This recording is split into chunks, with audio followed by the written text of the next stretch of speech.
Primary learning classes में आपका स्वागत है दोस्तों। तो आज हम जो सीख रहे हैं, अपनी पिछली वीडियो को ही आगे बढ़ा रहे हैं, विराम चिन्ह को। वो विराम चिन्ह मैं पहले करवा चुका हूं। इस वीडियो में उसका भी डिस्क्रिप्शन में आपको लिंक डाल दूंगा। आज जो विराम चिन्ह है हमारे पास अगला है उप विराम। ये विराम चिन्ह देखिए, इस तरह की दो बिंदी, दो डॉट के माध्यम से दर्शाया जाता है। और ये हम कहां लगाते हैं? कोई भी हमारा शीर्षक आ जाए उसके आगे हम इसको लगाएंगे। जैसे किसी की व्याख्या करनी है, जनसंख्या।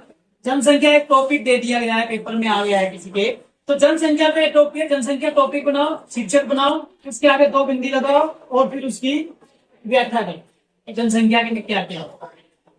ये एक और जो कोई शीर्षक आपको दे देता है, कोई जीवनी दे देता है, जैसे किसी के नाम की जीवनी लिखनी है, किसी के बारे में बताना है, जैसे जयशंकर प्रसाद।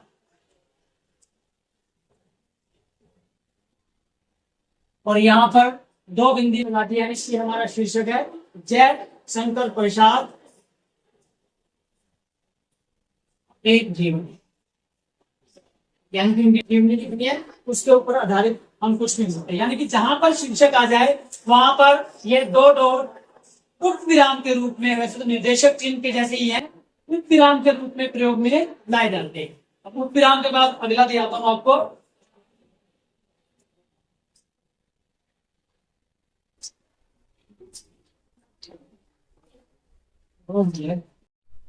अब नेक्स्ट देखिए, अगला देखिए, ये है योजक चिन्ह।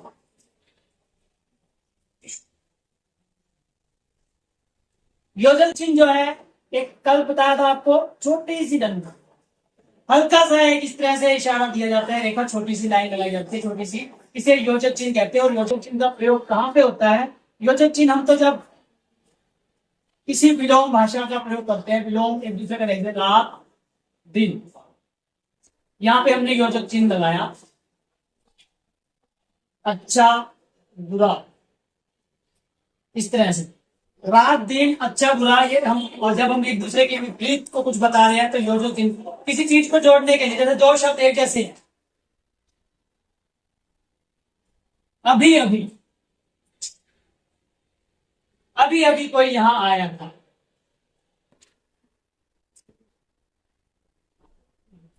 थोड़ा थोड़ा, वहां थोड़ा थोड़ा पानी भरा है, तो इस प्रकार से।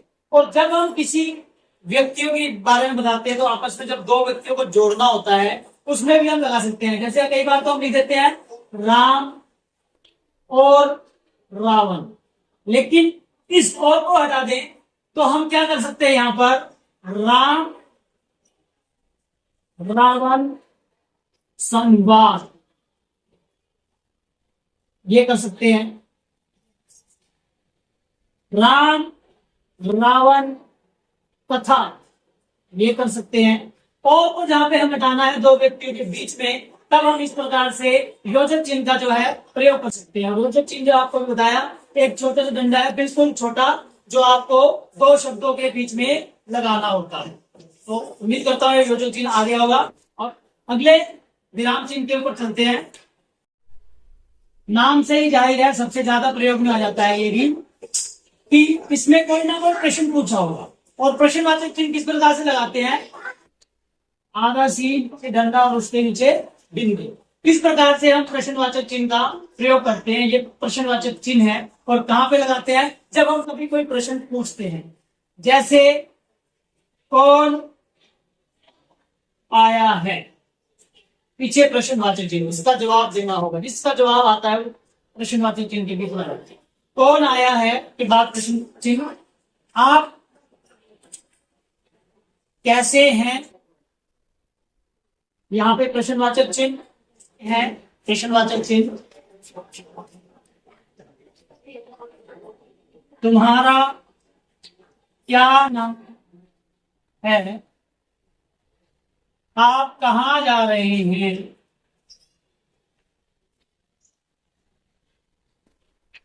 इस प्रकार से जो भी हम सवाल पूछ रहे हैं, जो प्रश्न पूछ रहे हैं, भाषा की दृष्टि में, भाषा में कौन, कैसे, क्या, कहाँ, कब, इसका, ये सभी क्या है? प्रश्न है, और प्रश्न जब पूछा जाता है तो उसके पीछे क्या चिन्ह लगाया जाता है, वाक्य खत्म होने के बाद प्रश्नवाचक चिन्ह लगाया जाता है। ये प्रश्नवाचक चिन्ह का निशान है। सबसे आसान आपको यही लग रहा होगा कि सबसे आसान प्रश्नवाचक चिन्ह है। उम्मीद करता हूँ ये प्रश्नवाचक चिन्ह भी समझ में आ गया होगा। अब नेक्स्ट देखते हैं कौन सा है। नेक्स्ट विराम चिन्ह देखते हैं। नेक्स्ट देखिए निर्देशक चिन्ह।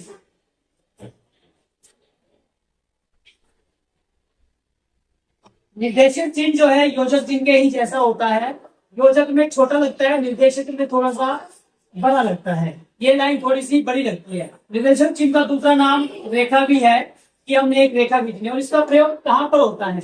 इसका प्रयोग जैसे कोई संवाद बोल रहा है, यानी कि कोई डायलॉग बोल रहा है। किसी ने कोई डायलॉग बोला, राम ने कोई डायलॉग बोला। जब कोई राम ने कोई संवाद बोला तो उसके सामने हम ये निर्देशक चिन्ह लगाएंगे और फिर उसका डायलॉग लिख देंगे।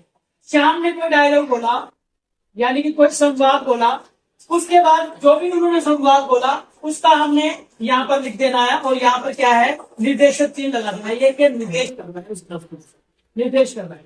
और जब हम कोई उदाहरण देते हैं, जब हम जैसे लिखते हैं ना कि चीज जैसे, किसी चीज के बारे में बता दिया और फिर उसके बारे में हम लिखते हैं जैसे ये चीज, तो उसके बाद भी हम जो है निर्देशक चिन्ह का जो है प्रयोग करते हैं। तो इस प्रकार से निर्देशक चिन्ह ज्यादा प्रयोग में नहीं आता, लेकिन जब भी प्रयोग में आता है, संवाद में, कोई उदाहरण में, या फिर कैसे बताते हैं, इसके इतने भेद हैं। जैसे संज्ञा के 3 मुख्य भेद हैं।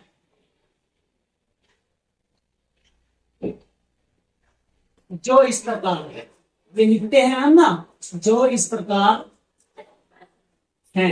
अब यहाँ पे लिखने के बाद यहाँ पूर्ण विराम लगाने की जगह हम निर्देशक चिन्ह लगाएंगे और फिर उनके बारे में नीचे लिख देंगे जातिवाचक, व्यक्तिवाचक, ठीक है, भाववाचक, इस प्रकार से लिख देंगे। तो ये निर्देशक चिन्ह निर्देश कर रहा है इन चीजों के नाम। तो उम्मीद करता हूँ ये निर्देशक चिन्ह भी जो है समझ में आ गया होगा।